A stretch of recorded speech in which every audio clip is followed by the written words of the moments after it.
Vamos a pasar ahora a la parte propiamente del conversatorio. Les vamos a pedir, por favor, que sus comentarios o preguntas sean muy concisos. Somos bastantes, somos 72 personas en la sala, y entonces la idea es tratar de dar la posibilidad de conversar, de platicar, bueno, de comentar o de preguntar a los más posibles. Entonces les pedimos de verdad que sean como muy concisos, y el que quiera puede poner en el chat su pregunta o su comentario, o activar su micrófono para hacerlo. Yo soy Juana de Argentina y yo quería hacer también un comentario, un minutito nada más. Yo sé que a cada persona es un mundo y a cada persona se le da su propio destino en cuanto a la finalidad de su vida. Yo pienso que el dolor que genera la enfermedad no puede llegar una persona a tener la paz para morir.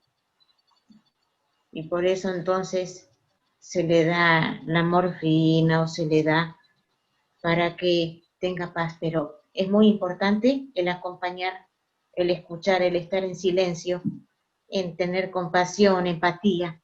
Y entonces está muy claro porque yo lo entendí muy bien lo que dijo el señor Víctor, porque es muy importante la familia que le dé la libertad de morir sano, que haya paz en su entorno, que haya agradecimiento, que haya amor, que haya sonrisa, para que la persona se vaya en paz.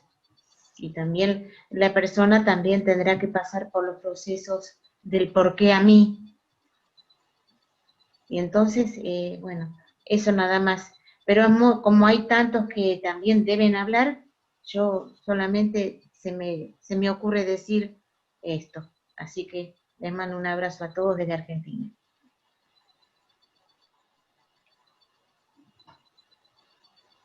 Aprovecho para hacer una pregunta y si la puedes unir. Primero, muchas gracias por tu charla, muy, muy buena. Me gustaría saber dónde puedo conseguir el libro que vi que había en la portada en tu presentación. Pero la pregunta que quería hacer, porque sé que en algún momento lo nombró, lo explico, pero en tu experiencia personal, ¿cómo diferenciar ese temor eh, producto, al temor a la muerte, producto de las creencias o del sistema en que estamos, de el temor normal que es de la supervivencia? Temor que me preserva, ¿no? Como individuo.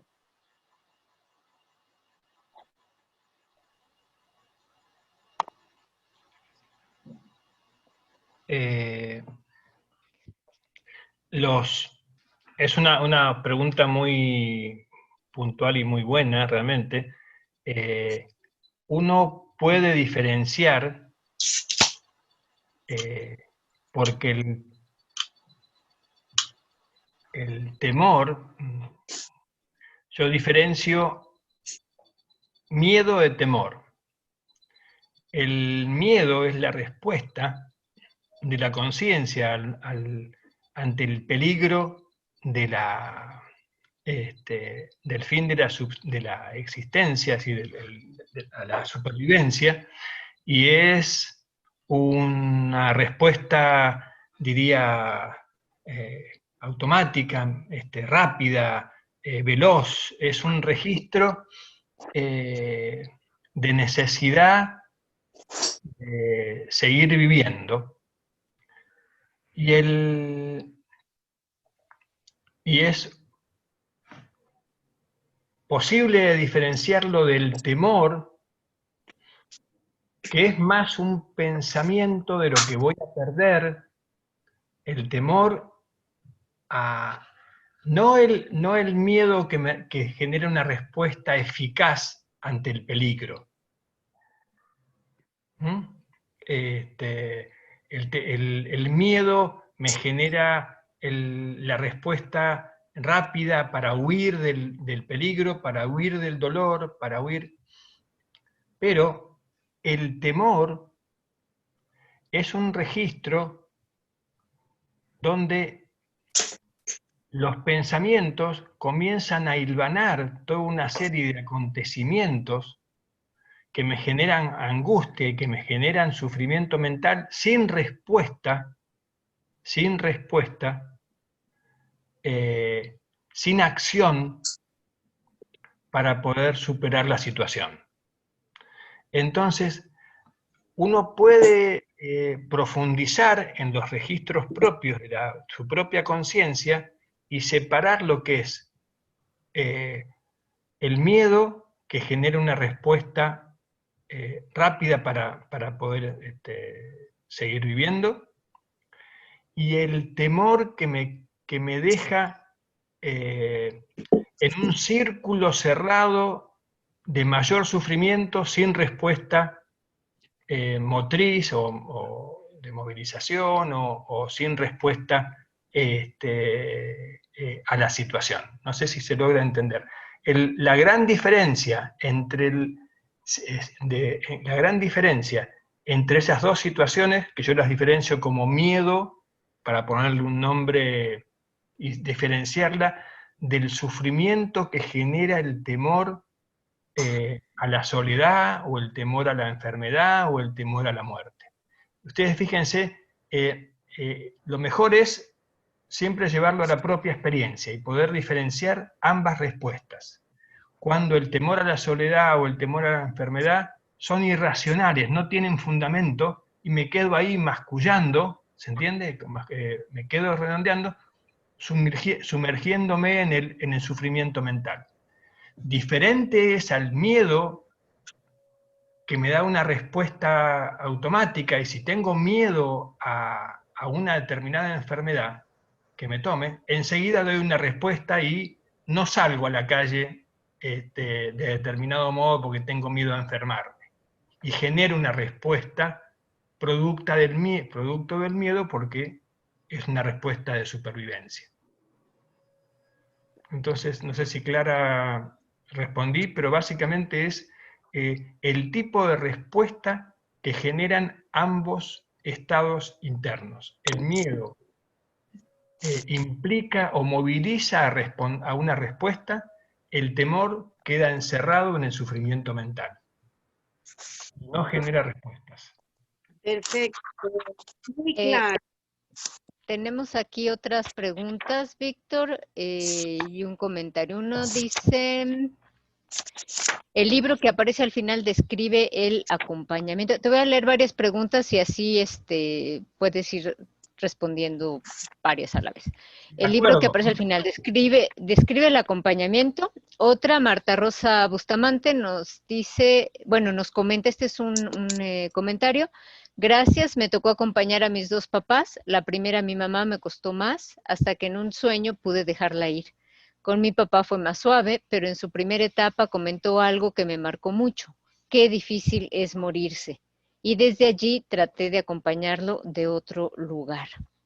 Hay otra pregunta acá, dice, que me parece también muy interesante. Además de ir descreyendo de la muerte o acrecentando la certeza de que la vida no termina con la muerte, ¿qué otros aspectos o comportamientos de tu vida cotidiana se fueron modificando? Si quieres, dejamos aquí estas dos y ahorita retomamos.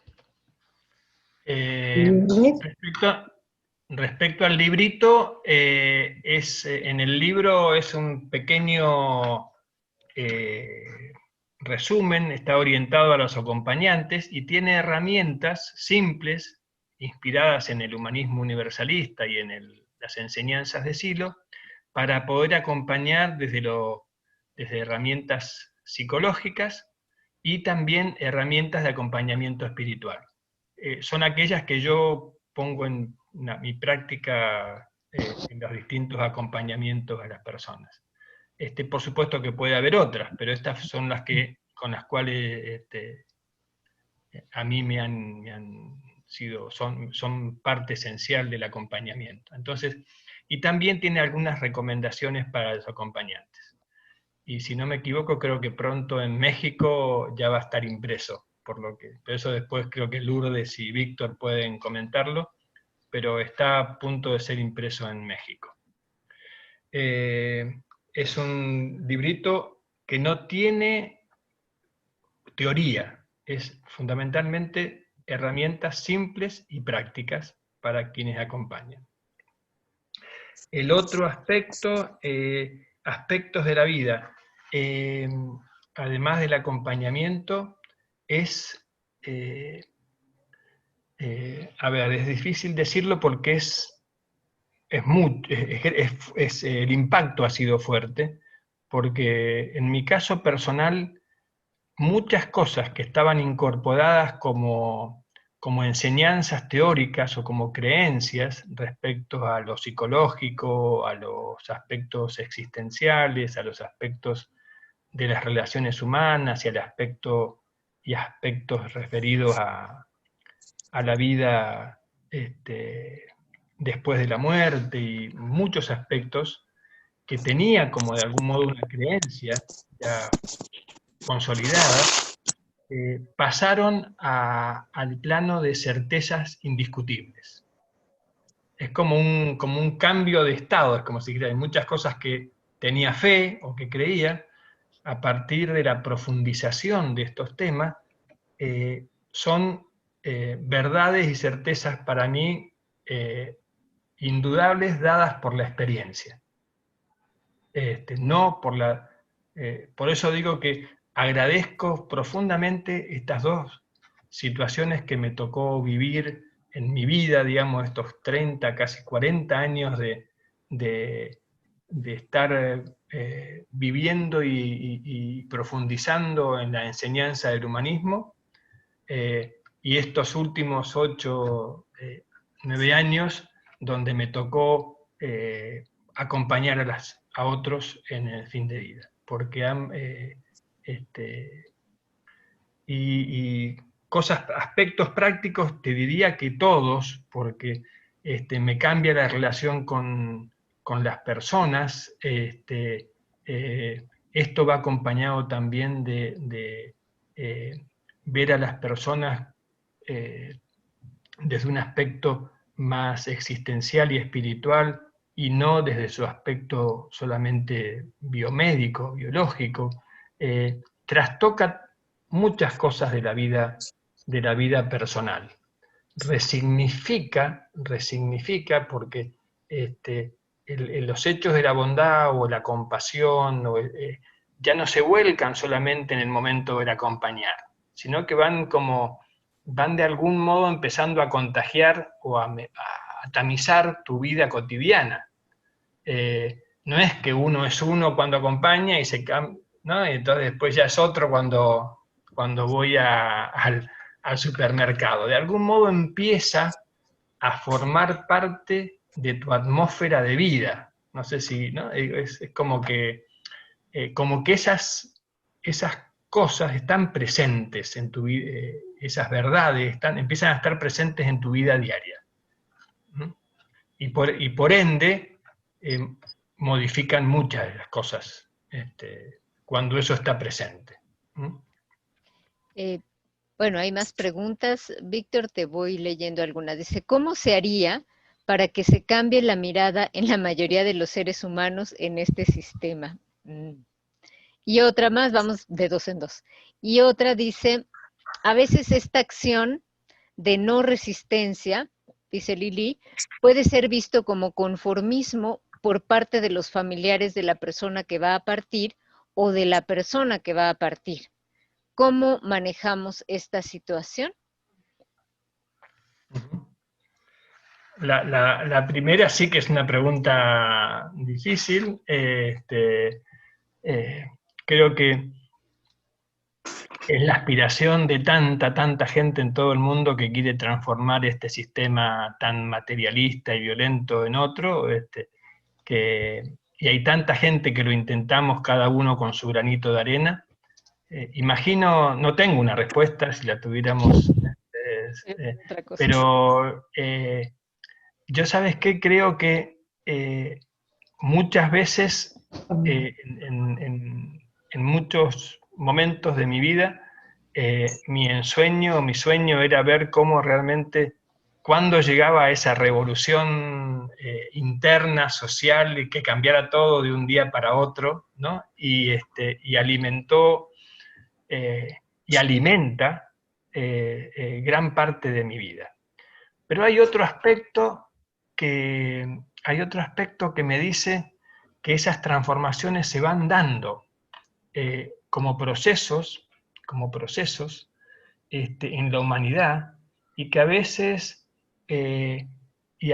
uno no los ve porque está buscando el fenómeno que transforme el 100% de un día para otro.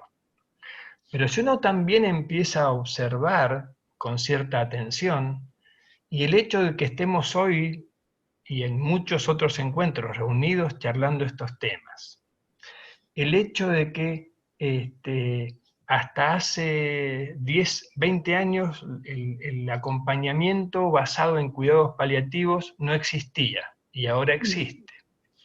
El hecho de que haya tanta gente luchando por un mundo distinto, aunque todavía estamos muy dispersos, pero bueno, el hecho de hay tantas cosas que me animo a decir que estamos inmersos en un proceso, en ese proceso de transformación. Y que tal vez esa transformación y ese cambio no se dé del modo en que uno quisiera, no significa que no se esté dando. Porque hoy hay millones y millones de personas clamando por lo mismo que muchos de nosotros aspiramos. Entonces, es como si sigamos apostando a ese proceso, porque de algún modo yo creo que se está avanzando. Y la otra pregunta sobre la no resistencia, no la entendí bien, conformismo. ¿Quieres, Lili, abrir tu micrófono y preguntarla o explicar un poquito más tu pregunta?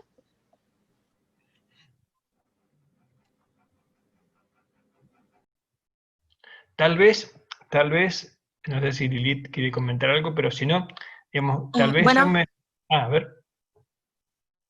Sí, bueno, mi pregunta va yo creo que en la etapa de aceptación, a veces la persona que va a partir no quiere aceptar, y igual como que los familiares más cercanos también no aceptan este proceso, o sea, que ya, que es más que evidente, ¿no? Que ya va a partir, y sí puede ser como de que, bueno, puede ser visto como, pues quiere que se muera, o no sé si me doy a entender. Sí, perfecto. Ahora sí. Ahora sí, perfecto, Lili. Primero, eso que tú dices sucede mucho, y justamente lo que comentas de la familia y los entornos son factores fundamentales, porque en base a esos estados de ánimo alrededor de la persona se modula y se ayuda o se obstruye. El mejor, entre comillas, primero es aceptar, no es conformarse. Hay una diferencia importante entre el conformismo y la aceptación. Porque el conformismo es como, yo lo asocio a una desatención del otro. La etapa de aceptación es una etapa en donde la persona comienza a distender y a dejar de expresar esa situación de tanto sufrimiento, de tanto caos en el cual venía viviendo. Y el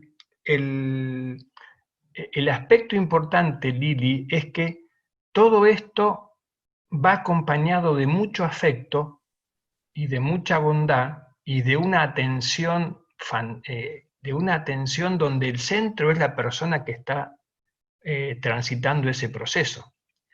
Entonces, cuando hay afecto, cuando hay bondad, cuando hay compasión porque se está poniendo al otro como centro de mi atención,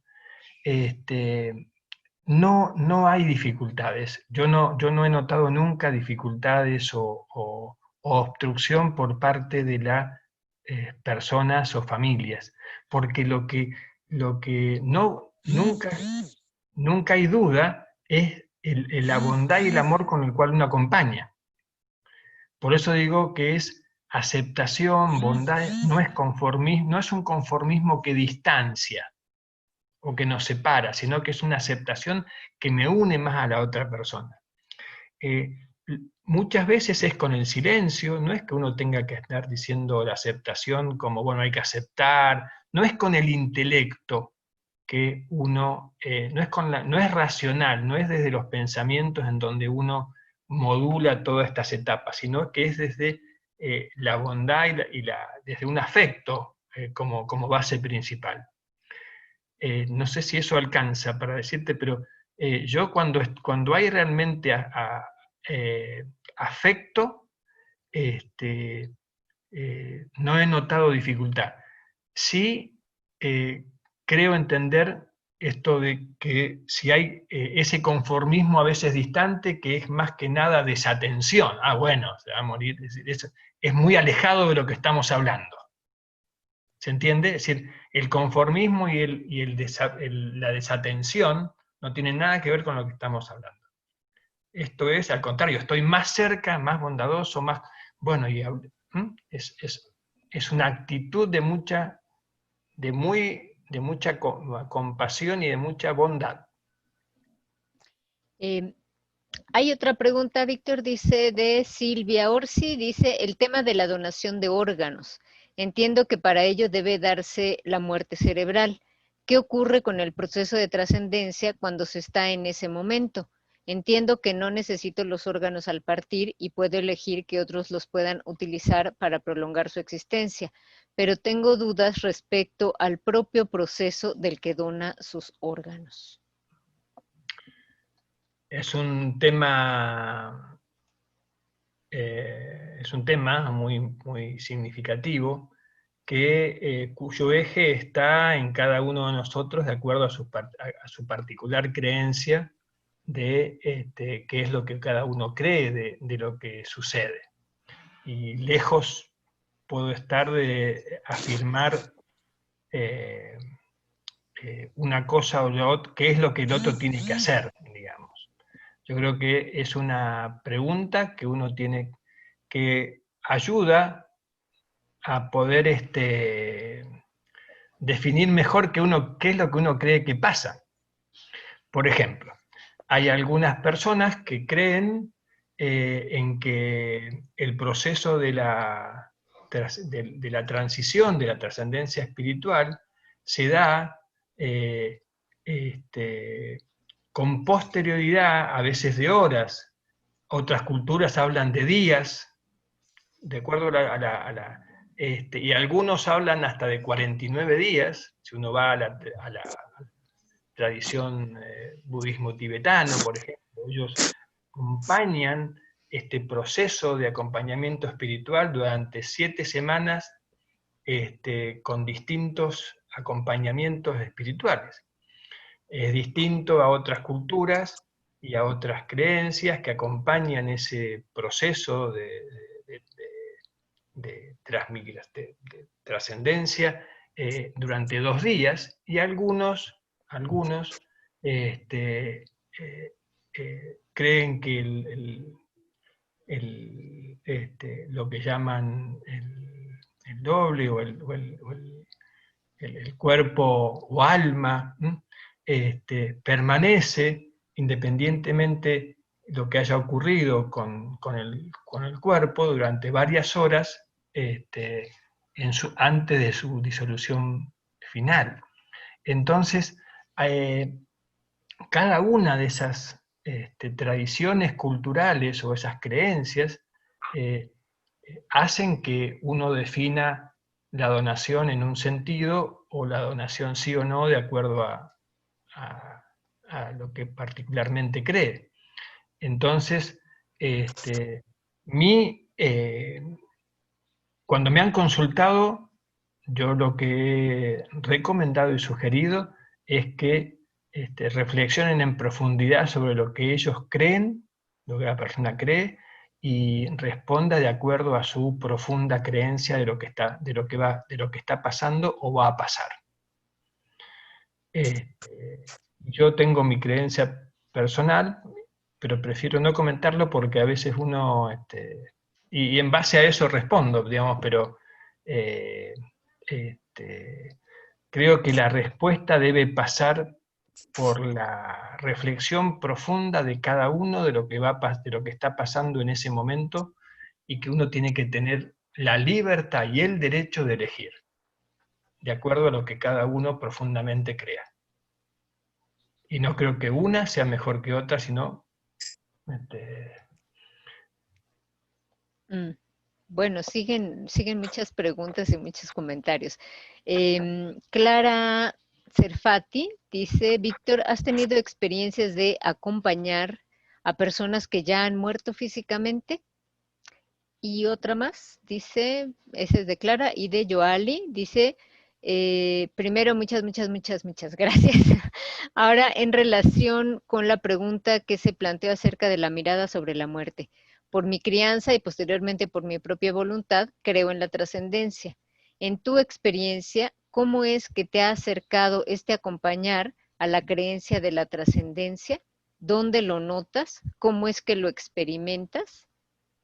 Ups, perdón, debía ser sucinta.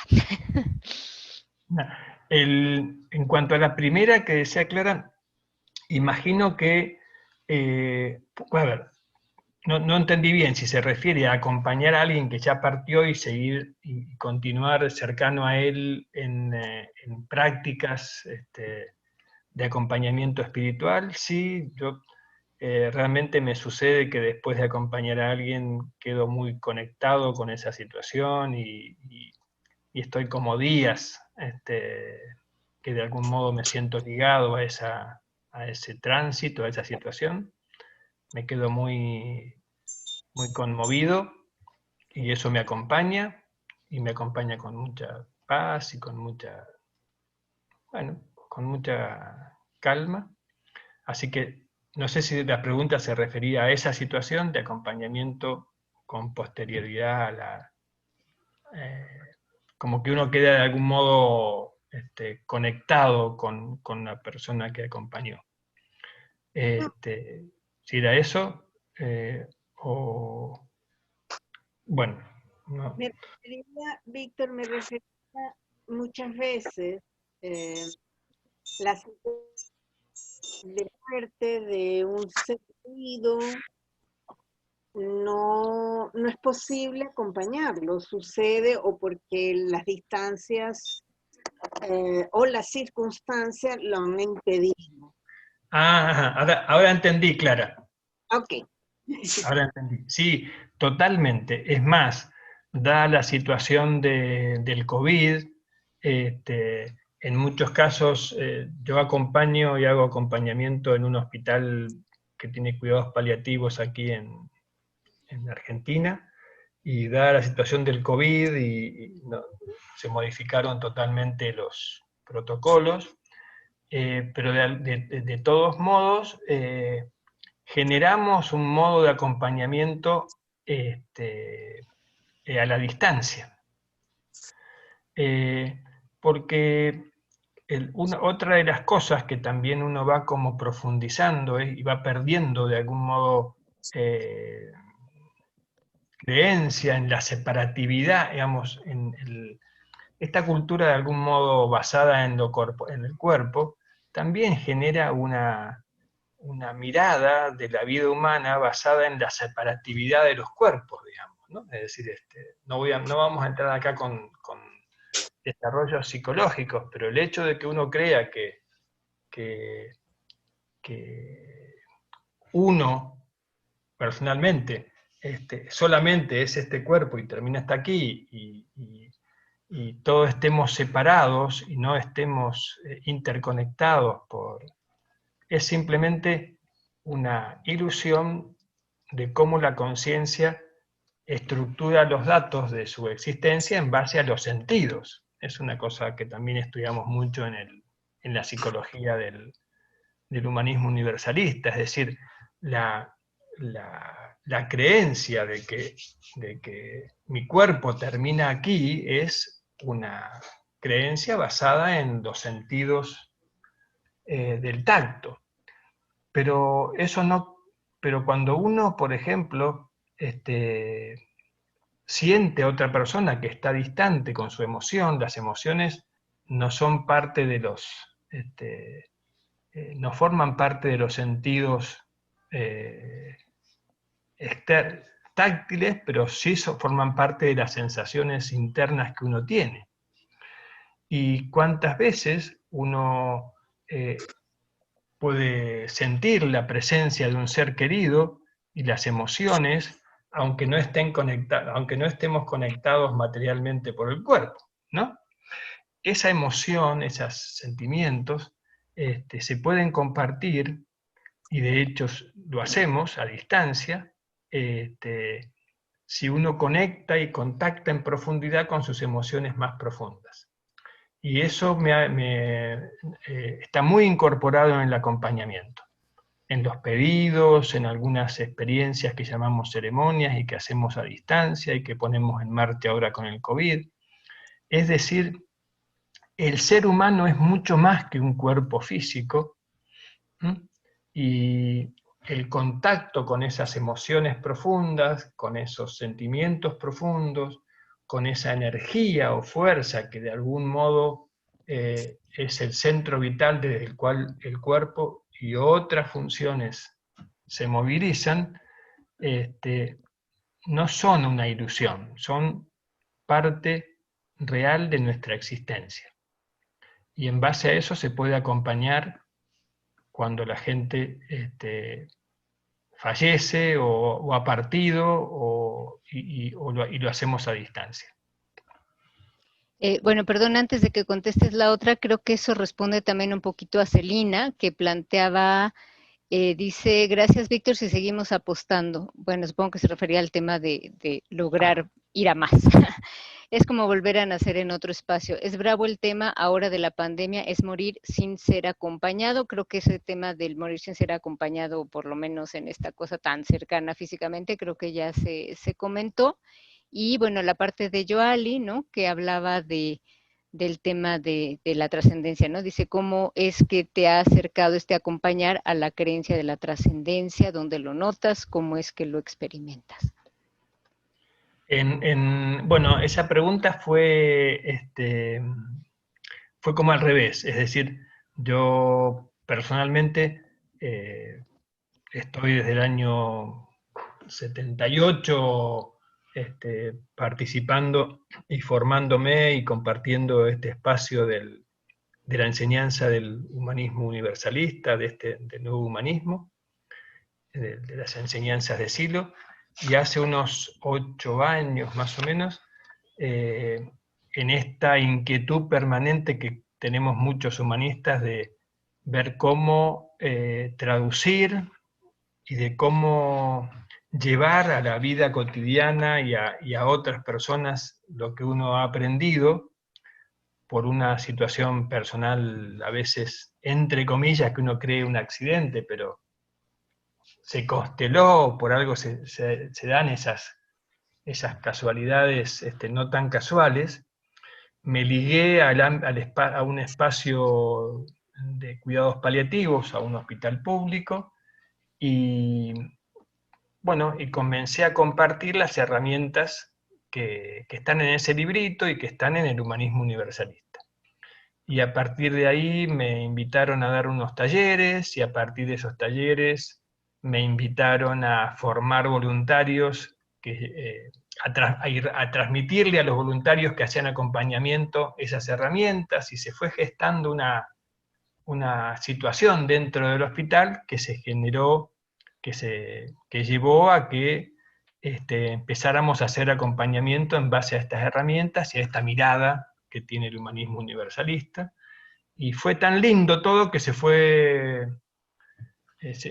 empezó toda una etapa de formación de voluntarios donde comentábamos, digamos, compartíamos estos temas y en esos seminarios, talleres y demás participaban médicos, porque no solamente es un tema de los acompañantes. Cuando digo acompañantes, somos todos acompañantes, los médicos, los profesionales, los psicólogos, las enfermeras, es decir, acompañantes somos todos, familiares.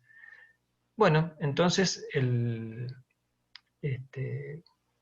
fuimos como armando una serie de herramientas para poder simplificar el trabajo de acompañamiento en base a estos principios así, de estas miradas, ¿no? Y después surgió el libro, pero en realidad el comienzo fue esa inquietud que tenemos muchos de qué modo poder traducir y irradiar las enseñanzas que a uno le han sido muy útiles en su vida, en esos espacios y ámbitos que se necesitan. Gracias, Víctor. A ver, hay otro comentario, se los leo, de Nico Méndez. Dice: acompañé a mi madre en sus últimas horas de una forma pasiva, pues cuando llegué ella estaba en coma. Sentí lo sabio de la naturaleza al estar seguro de que mi madre no estaba sufriendo en ese momento. Sentí un gran alivio cuando partió al tener la certeza de que iba a un mejor lugar. Bueno, queda una más mía y quisiera también pedirle a Víctor Manuel que nos comente un poco de la edición del libro acá. A mí, bueno, me surge este tema de qué experiencias o si se ha trabajado de parte de ustedes, ¿no?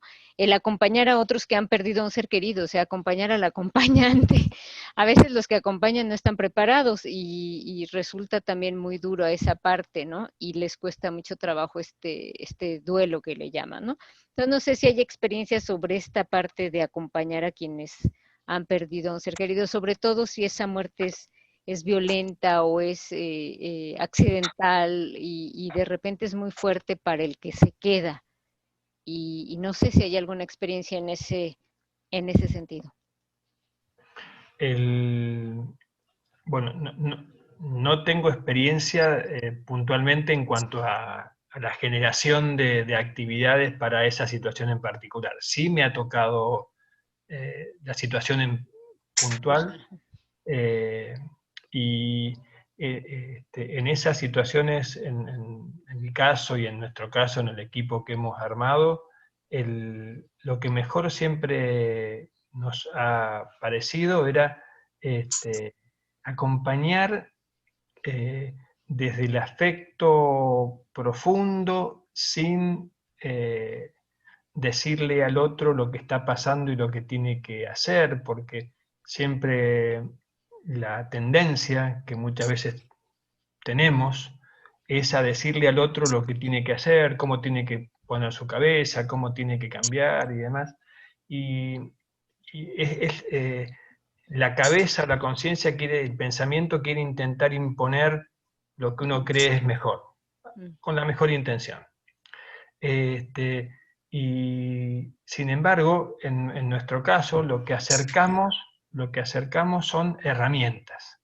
Entonces lo que hacemos es a esa persona que está en una situación de impacto emotivo muy fuerte, una de las prácticas que tenemos es el pedido, que es una pequeño trabajito consigo mismo, y lo invitamos a compartir esa experiencia con nosotros. Y no decimos nada de qué tiene que hacer, qué no tiene, sino que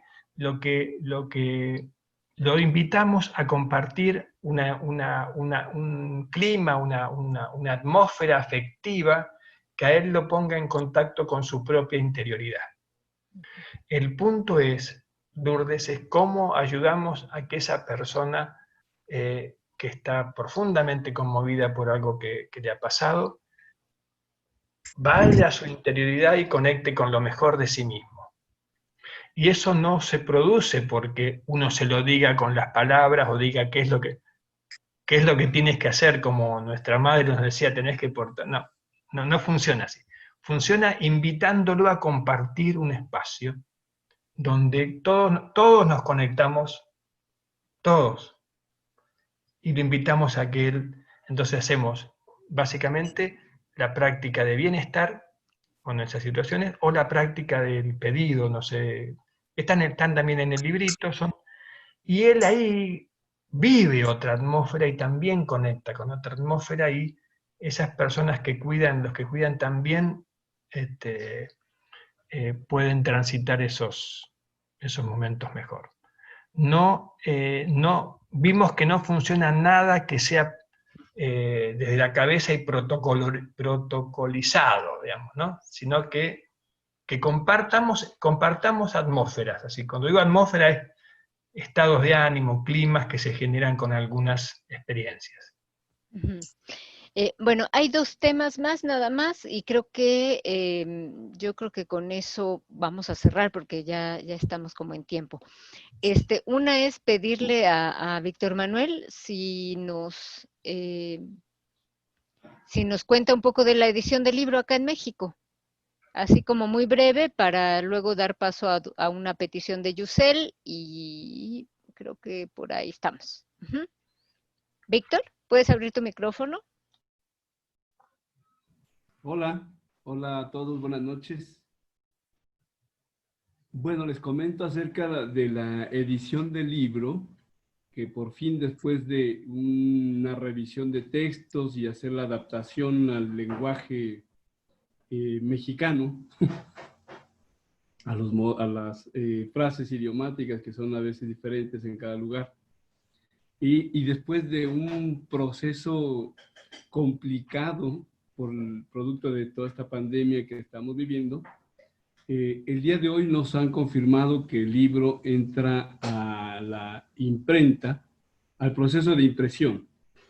El lunes o el martes nos van a dar tiempos para la entrega del libro ya editado en su versión mexicana, que tiene el contenido íntegro del autor, y las variaciones son mínimas, son cuestiones más de cuidados editoriales, que son, las normas son diferentes pues en los países, ¿no? Entonces no estamos atendiendo a las formas editoriales de acá, de este país. Así que con mucho gusto les comentamos esta noticia, y desde ya, bueno, se va a poner a la disposición de la gente a través del Parque de Estudio y Reflexión Joquisingo. Y también desde ya les puedo adelantar que hemos establecido contacto con trabajadores sociales, médicos y enfermeras del Hospital Siglo XXI, donde llevaremos el libro, haremos una donación de libros y conversaremos, y a lo mejor es posible llevar adelante talleres ahí en ese hospital. Así que eso, y estamos, bueno, tendiendo puentes relacionantes con gente que le interesen estos temas, ¿no? Y poder formar voluntarios, como todo ese proyecto maravilloso que se ha emprendido allá en Argentina y que ha recorrido ya, bueno, que ya está en varios países y que lo ha ido conformando Víctor y otro grupo de amigos, ¿no? Así que la idea sería acá también hacer un intento en estos momentos tan importantes, ¿no? Con la situación de la pandemia que nos plantea y nos insta a dar respuestas urgentes a necesidades, sobre todo de carácter existencial. Así que no robo más tiempo, sería eso solamente. Ok, bueno, te leo la última. No puedo dejar de agradecer esto, ¿no? A Víctor, bueno, a todos los, no, digo a Víctor porque es con quien más charlo, pero a Víctor y a todo Lourdes y todo el equipo ahí en México que han hecho posible que el librito esté allá, así que mi agradecimiento acá, bien explícito a todo el equipo. Pues Bueno, Pues, perdón, mm, Lourdes, yo creo sí, que sí hay que hacer bueno, yo te agradezco, Víctor, el comentario, porque sí es un esfuerzo de acá de varios de nosotros. Está por ahí Sara, que está en Carolina del Norte, en Estados Unidos, ¿no? No está aquí Irma, que es la diseñadora gráfica, que nos ha echado la mano, la gente misma de la editorial, ¿no? Las lecturas que hemos hecho Lourdes y yo para estar haciendo la revisión de textos y los cambios en las normas editoriales. Y bueno, gente que está comprando anticipadamente el libro, que es lo que nos está ayudando a que ese financiamiento sea pronto y la editorial pueda dar el paso decisivo en la impresión. El objetivo no es lucrar con el libro. El libro ya tenemos algunas instituciones que se los vamos a regalar, alguna gente que nos interesa también su opinión, en fin, va a tener como una amplitud de difusión, me parece que en varios campos, ¿no? Entonces, sí, ese agradecimiento también a este equipo que ha ido ayudando, ¿no? eh, sí, bueno, vamos creo que es una muy buena petición que hace Yuseli con la cual podríamos cerrar. Más que un correo para solicitar el libro, lo que vamos a hacer, por eso les insistimos mucho en que nos dejen los datos, es para poderles acercar materiales, las invitaciones que estamos haciendo de estos conversatorios y también las noticias sobre el libro que se va a editar acá para que puedan adquirirlo, pedirlo, etcétera. Entonces, esa parte la coordina Víctor, pero si nos dejan los datos, obviamente ya con ese listado nos facilitan mucho poderles hacer llegar la información a todos los interesados. Bueno, voy con lo que comentaba ya para cerrar. Dice Yusel, dice, yo tengo una petición. Si nos cuenta Víctor Piccinini la experiencia de acompañar a alguien en su trascendencia, alguien que le haya marcado. Eva Bronner comenta, en general se comenta que cuando alguien está agonizando tiene visiones de que seres queridos ya fallecidos vienen a buscarlos. Entonces, bueno, esta petición de Yusel, no sé si quisieras comentar algo sobre eso, Víctor. Es difícil porque son muchas situaciones, ¿no? Un poco lo que comentaba es que el impacto en el acompañamiento es muy fuerte y uno queda sanamente y emotivamente muy conectado por unos días y esa sensación interna me ha ido fortaleciendo por experiencia la certeza de que la muerte no termina con la existencia humana, digamos, ¿no? No termina, sino que hay algo, ese algo cada uno lo interpretará de acuerdo a lo que cada uno sienta, que trasciende. Y no puedo elegir, es decir, lo único es decir, pero son anécdotas que no creo que sea lo significativo, pero hay muchas anécdotas de gente con muchas dificultades en ese proceso. Es como si uno dijera que uno lo ha acompañado, suponte, 3 o 4 meses, y uno venías después de todos los encuentros y era como vivir en el caos, digamos, ¿no? Es decir, meses y meses de esa despedida, de esa partida, y, y el último día, en los últimos minutos, cuatro, tres o, no recuerdo bien, 3 o 4 meses de situación donde él no podía salir de la injusticia y del caos de por qué a mí, ¿no? Una persona bastante joven también, ¿no? ¿Por qué a mí? ¿Por qué a mí? En los últimos momentos, muy sedado y ya con mucha calma del dolor y ya partiendo, la certeza de que él me dice, Víctor, todo está bien. ¿no? Digo ese ejemplo, todo está bien, pero en una atmósfera de... lo pongo como ejemplo de aquello que uno vivió tal vez con otros ejemplos mucho más suaves, digamos, ¿no? Es decir, mucho más como los procesos más como transitando etapas. Esa situación fue muy impactante porque en un minuto se condensó las últimas etapas de su reconciliación final. Y esto me impactó fuertísimo, pero muy bien, digamos, porque fortaleció todo lo que uno, ¿no? La certeza de lo que sucede en esos momentos. No tuve duda de que él estaba transitando hacia otro lugar, después de haber estado muchas veces preocupado, porque lo veía siempre en el lío de no quería hablar con nadie, no quería saber nada, puteaba a todo el mundo que se acercaba. Era una situación de caos tremenda, que a veces te hace perder la fe, digamos, pero bueno, de aflojar. En el último minuto estaba ese: Víctor, está todo bien. Pero no solamente es la palabra, ¿no? Sino la atmósfera con lo que lo dijo. Yo estaba haciendo en silencio una ceremonia de asistencia, que es una de las prácticas que hacemos del final, digamos, ¿no? Y una conexión profunda con él me unió, donde los límites del cuerpo, de esa separatividad a la cual uno está acostumbrado, pierden total presencia.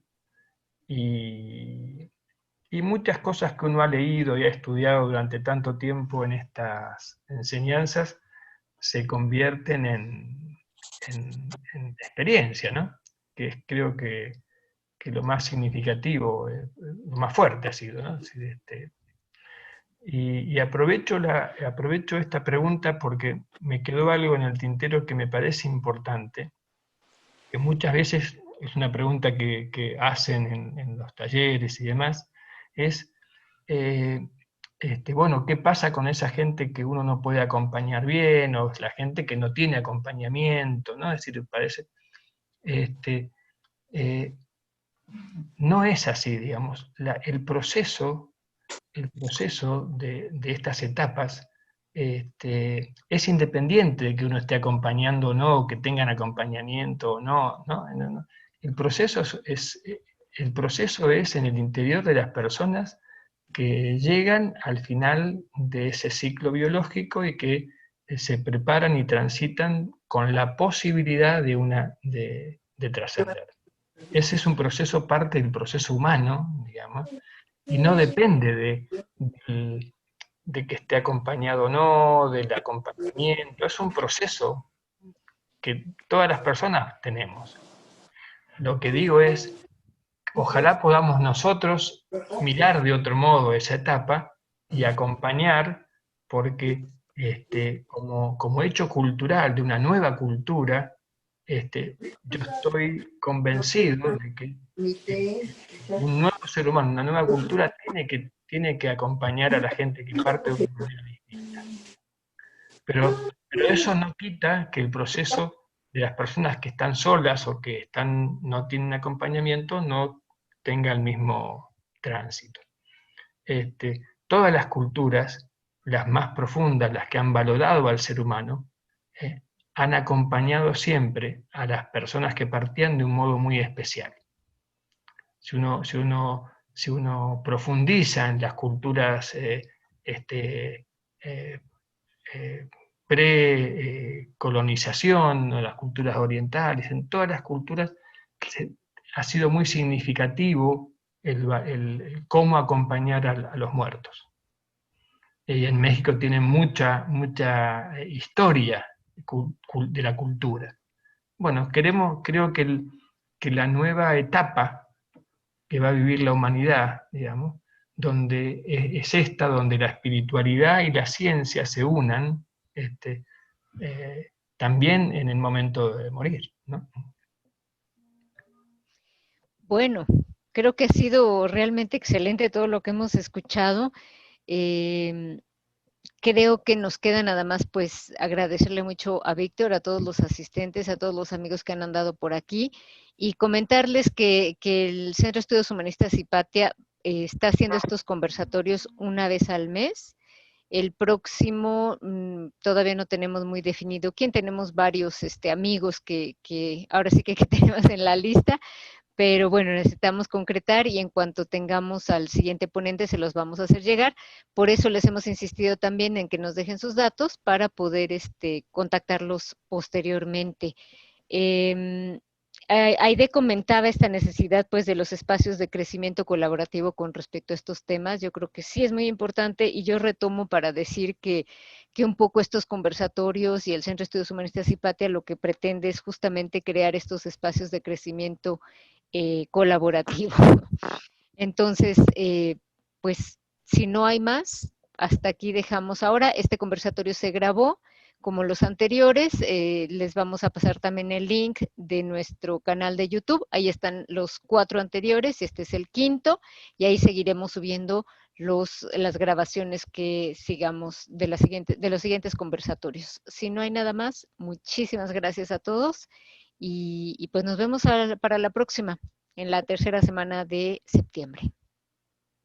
De acuerdo. Gracias. Gracias a todos. Gracias, Chao. Víctor.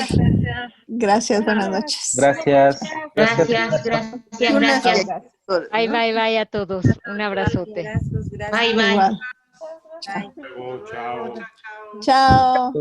Chao a todos, todas, todes. Hasta luego. Buenas noches. Buenas noches. Buenas noches. Gracias a todos. Chao, Chao. Chao, Nico, Ani, Yus y de todos.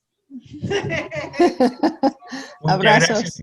Muchas gracias, Ivette, y muchas gracias, Lourdes y Aide y Víctor. Y seguimos en contacto.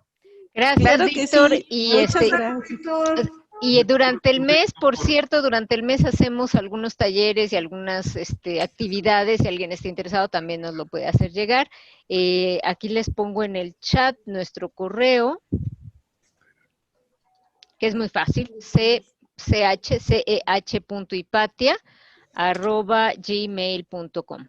Ahí nos pueden dejar sus comentarios. También tenemos una cuenta de Facebook. Ahí también nos pueden dejar sus datos, sus comentarios, sus peticiones, sus críticas, todo lo que quieran ponernos ahí. Todo es bien recibido porque todo nos hace crecer.